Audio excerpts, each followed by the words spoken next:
ध्यानी घ्यावी श्री लक्ष्मी देवीची कहाणी. द्वापार युगातील सौराष्ट्र देशाची मोहिनी. आटपाट नगर होतं. तिथं एक राजा होता. राजाचं नाव होतं भद्रश्रवा. तो शूर होता, दयाळू होता, प्रजादक्ष होता. देवा ब्राह्मणांना, साधू संतांना सुखवीत होता. राजाच्या राणीचं नाव होतं सूरजचंद्रिका. ती रूपानं सुंदर होती, पण स्वभावानं गर्विष्ठ होती. मागच्या जन्मी ती होती एका वैश्याची बायको. नवऱ्याचं तिचं भांडण होई घरी वैतागली, गेली निघून रानात. तिथं पाहिलं सुवासिनींना, त्या करीत होत्या लक्ष्मी व्रत. तिनं पाहिलं, त्यांच्याबरोबर तसं व्रत केलं. दुःख गेली, दारिद्र्य संपलं, परिस्थिती सुधारली. देवीची भक्ती करीत होती. पुढे गेली ती मरून. पुढचा जन्म स्त्रीचाच आला. पुढे भाग्य उजळलं. भद्रश्रवा राजाशी लग्न झालं. ऐश्वर्य हाती आलं. गर्वानं फुगली, गरिबांना विसरली. तोऱ्या ताट्यानं बोलू लागली, दासदासींवर खेकसू लागली. एकदा काय झालं, देवीच्या मनी आलं राणीला भेटावं, मागची आठवण द्यावी, ती ओळखते का पाहावं. राणी राजवाड्यात मजेत राहत होती. राजा तिचं कौतुक करी. त्या दोघांना 7 मुलगे झाले, 1 मुलगी झाली. मुलीचं नाव होतं शांबाला. एके दिवशी अचानक देवीनं म्हातारीचं सोंग घेतलं. फाटकं वस्त्र, ल्याली हाती काठी घेतली. आधाराला हळूहळू पावलं टाकीत आली राणीला भेटायला. वाड्याशी आली अन आरोळी दिली. आहे का कोणी घरी, घालील का कोणी घास. दासी आली बाहेर. म्हातारी दिसली समोर. तिनं विचारलं, कोण ग तू, कुठून आलीस, ना काम काय काढलंस, तुझं नाव काय, गाव काय, काय हवं आहे तुला. म्हातारी सांगू लागली हळू आवाजातच. तशात खोकलाही येई मधून मधून. म्हातारी म्हणाली, माझं नाव कमलाबाई, द्वारकेहून आले, इथं राणीला भेटायचं. कुठे आहे या राजाची राणी. दासी म्हणाली, राणीसाहेब आहेत महलात, मैत्रिणींशी गप्पा मारतायत. तुम्हाला कशा भेटणार, त्या मलाच रागवतील. तुझा अवतार पाहून तुझ्यावरच फेकसतील, ऊन दून बोलतील, मैत्रिणीही तुला हसतील. तू इथे बस आडुशाला. थोडा वेळ मैत्रिणी गेल्या की सांगते त्यांना. म्हातारीलाही राग आला होता. तीही संतापली. तुझी राणी पैशावर भाळलीय, माणुसकी विसरली. मागच्या जन्मी होती दारिद्र्य, आज झाली राणी. पण ती माझ्यामुळे. मीच तिला देवीचं व्रत सांगितलं, तिनं केलं. आता देवीच्या कृपेनं राणी पदावर बसली. पण देवीची आठवणही नाही तिला. तिला आता संपत्तीचा गर्व झालाय. डोळ्यांवर पैशाची धुंदी आली. गोरगरिबांना कशाला विचारेल ती. थोरा मोठ्यांच्या मुली मैत्रिणी झाल्या. म्हातारी गरीब भिकारीन तिला कोण विचारतोय. ही राणी लक्ष्मीव्रत विसरून गेली. घेतला वसा टाकून दिला. उतली मातली, पण याचं फळ तिला भोगावंच लागेल. नंतरच डोळे उघडतील तिचे. जाते मी परत. दासीनं म्हातारीला पाणी दिलं, हात जोडले. म्हणाली, मला सांगाल ते व्रत मी करीते ते नेमानं. उठणार नाही, मातणार नाही, घेतला वसा सोडणार नाही, दिलेला शब्द विसरणार नाही, मोडणार नाही. माडीवरून एक मुलगी लगबगीनं खाली आली. ती होती राणीची मुलगी शांबाला. ती आली नी म्हणाली, आजी रागावू नका, माझी आई चुकली, तिच्यासाठी मला क्षमा करा, मला धीर द्या. आईला दिलेला शाप मागे घ्या, मी तुमच्या पाया पडते, मुलीवर दया करा. म्हातारीला आली मुलीची दया. ती क्षणभर मुलीकडे डोळे भरून पाहत होती. तिनं मुलीला लक्ष्मीव्रताचा वसा सांगितला व ती मुलीचा निरोप घेऊन निघणार. तोच राणी थराथरा आली माडीवरून. दाराशी येते तर दिसली ती म्हातारी. राणी कडाडली, कोण ग थेरडे, तू इथे कशाला आलीस. तू जा इथून, उठ लवकर, नाहीतर ढकलून द्यायला सांगते तुला. लाज नाही वाटत तुला इथे यायची, दुसरी घरं नाहीत तुला. म्हातारीचे डोळे गरगर फिरले, कपाळावर आट्या उमटल्या. नितळक तिथून ती निघून गेली. पुढं दासीनं लक्ष्मीव्रत केलं. तिची स्थिती उत्तम सुधारली. ती गेली दासी पण सोडून, व पुढे सुखानं संसारही सुरू होता तिचा. पुढे मार्गशीर्ष महिना आला. पहिल्याच गुरुवारी शांबारीनं लक्ष्मीव्रत केलं. सगळे नियमधर्म पाळून गुरुवार तिनं ते व्रत केलं. शेवटच्या गुरुवारी थाटानं उद्यापन केलं. सिद्धेश्वर राजाच्या मालाधर नावाच्या राजपुत्राशी शांबालेचा विवाह झाला. तिला राजवैभव मिळालं. लक्ष्मीव्रताच्या प्रभावानं तिचा संसार सुखासमाधानानं चालू लागला. पण भद्रश्रवा व सूरजचंद्रिका राणी यांना हळूहळू वाईट दिवस दिसायला लागले. शत्रूनं भद्रश्रवाचं राज्य लुबाडलं. सूरजचंद्रिका राणी होती ती स्थिती बदलली. भद्रश्रवाला फार वाईट वाटे. राणीला रडू कोसळलं, पण करणार काय. एक दिवस चिंतेने उगवत होता, तसाच मावळत होता. रानावनात हिंडून कष्टाचे दिवस ती काढत होती. भद्रश्रवाला वाटलं मुलीकडे जावं, तिला पाहावं. तो एकदा तिच्या घरी निघाला. चालून चालून दमला होता.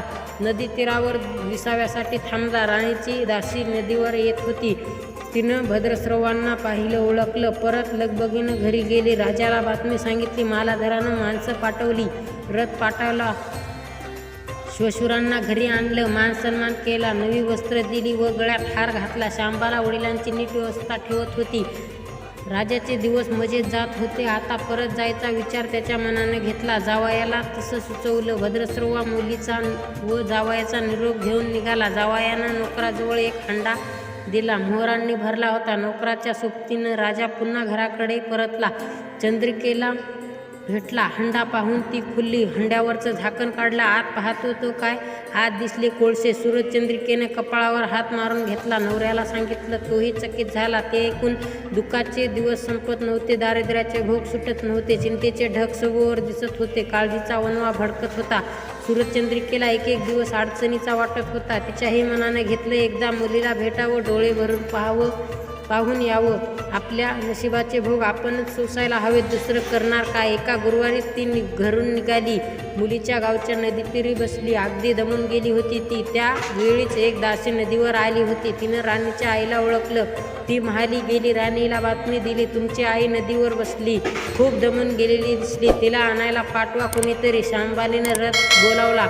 आईला घेऊन यायला सांगितलं. आई रथात बसून घरी आली. शांबालीनं पाहिलं. आईला तिनं प्रेमानं मिठी मारली. मुलीच्या घरचं ऐश्वर्य पाहून तिचे डोळे तृप्त झाले, पण तोंडावरचे शब्द फुटत नव्हते. आईला स्नान करायला सांगितलं. मग पैठणी नेसायला दिली. गळ्यात सोन्या मोत्यांचे अलंकार घातले. आईचं रूप उठून दिसू लागलं. दुपारची वेळ झाली. शांबाला लक्ष्मीव्रताचा वसा करीत होती. लक्ष्मी देवीची भक्तिभावना पूजा करीत होती. आरती झाली. धूपदीपांचा सुगंध दरवळत होता. शांबालेला उपासच होता. तो ती कडकडीत करी. अगदी निराहार राहून आईच्या जेवणाची तयारी झाली होती. तिनं आईला जेवायला बोलावलं आणि आईला मागच्या जन्माची आठवण झाली. ती लक्ष्मीव्रताचा वसा करीत होती. लक्ष्मीदेवीच्या कृपेनंच ती राणी झाली होती. ती म्हणाली, श्यामा, मी पण जेवत नाही, मीही तुझ्याबरोबर उपवासच करीन. श्यामा ठीक आहे म्हणाली. मार्गशीर्ष महिनाच होता तो. 4ही गुरुवार मुलीनं केलेलं व्रत तिच्या आईनं पाहिलं होतं. भक्तिभावना नमस्कार करीत होती, उपास करीत होती, सर्व दुःख दूर व्हावीत म्हणून प्रार्थना करीत होती. महिना संपला व घरी जायचा विचार ठरला. तिला पोचावल्या. शांबाला बरोबर गेली. 4 दिवस राहून शांबाला परत निघाली. मालाधरानं पूर्वी पाठवलेला हंडा तिनं घेतला. त्यात मीठ भरलं व तो नोकराजवळ देऊन ती पुन्हा आपल्या राजवाड्यात आली. मालाधराशी गप्पा गोष्टीत वेळ जात होता. त्यानं सहज विचारलं, माहेराहून काय आणलं? शांबालेनं बरोबर आणलेल्या हंड्याकडे बोट दाखवलं. मालाधरानं झाकण उघडलं. आत काय दिसलं? मिठाचे खडे. अगं वेडे, मिठाचे खडे कशाला आणलेस? मिळत नाही का इथे मीठ? मिळतं ना, पण माझ्या वडिलांच्या राज्यातलं. वडिलांचं सौराष्ट्रात होतं, तिथल्या शेजारच्या समुद्राचं आहे हे मीठ. समुद्र तीरावर दूरवर माझ्या वडिलांचं राज्य पसरलं होतं, पण आज शांबालेच्या सांगण्यातली गोम राजानं हेरली होती. पण तो विचारचक्रात गुंतला होता. शांबाला सांगत होती, हे मीठ जीवनाचं अमृत आहे. मिठानंच अन्नाला रुची येते. मीठ नसेल तर सारे पदार्थ आळणी बेचव. जो माणूस जिथं मीठ खातो तो धन्याशी नेहमी इमानी राहतो, त्याचं रक्षण करतो, कामात कसूर झाला तरी प्राणार्पणही करतो. मालाधराचं विचारचक्र थांबलं नव्हतं, पण ताबडतोब आपले सेवक आपल्या सासऱ्याकडे भद्रस्रवाकडे पाठवले व त्यांना ताबडतोब बोलवून घेतलं. भद्रस्रवाला या तातडीच्या बोलण्याचा काहीच अर्थ कळत नव्हता, पण अधिक विचार न करता तो तातडीनं जावाकडे आला. दोघांची गुप्त बैठक झाली. त्यातून एक विचार निश्चित ठरला. भद्रस्रवानं आपली अनुमती दिली होती. मालाधरानं आपल्या मुख्य सेनापतींना ताबडतोब भेटून जाण्याची आज्ञा केली. सेनापती आले व त्यांनी मालाधरांना आदरपूर्वक वंदन केले. काय आज्ञा? असं नम्रपणे विचारलं. भद्रस्रवाचं राज्य जिंकून घेतलेल्या शत्रूवर ताबडतोब स्वारी करून प्रत्येक सैनिकाच्या हाती या हंड्यातला एक मिठाचा खडा द्यायचा. शपथ घेऊन शर्तीनं झुंजायचं सांगायचं.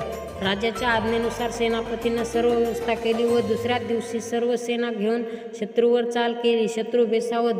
मालाधराचे सैनिक अधिक सावधगिरीने शत्रूच्या राज्यावर तुटून पडले. घणाघाती लढाई सुरू होती. पण मालाधराच्या सैनिकांचा पवित्रा शत्रूला अडवताच येत नव्हता.